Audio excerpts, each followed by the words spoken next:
Well, it seems that your journey has ended.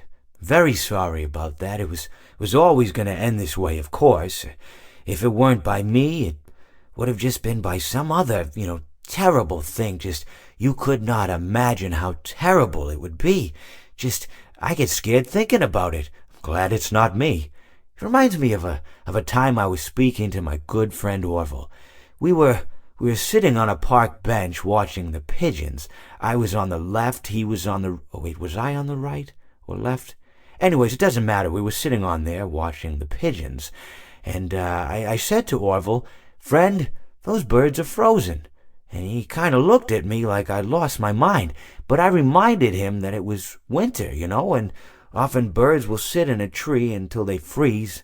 And then they sort of fall to the ground until the sun warms up and they can, move around again. So I said to Orville, "You might as well save those breadcrumbs until the birds thaw, because they can't very well enjoy them in the condition they're in."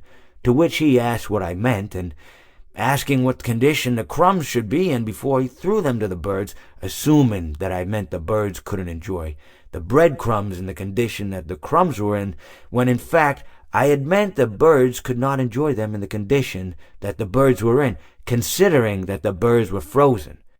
So he took a moment and then threw his last handful onto the ground. I said to him, "Orville, why did you throw the breadcrumbs to the birds when I just told you they're frozen?"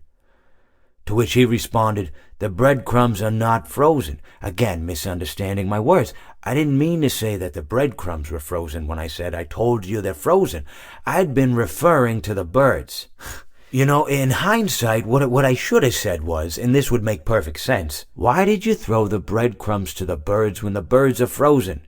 He misunderstood upon my correction, stating that he didn't know what else to do with the breadcrumbs, and that perhaps, when the birds thawed, they'd still be able to eat the crumbs. So I said to Orville, and this is what I said to him, I said, "Orville, the birds may be dead,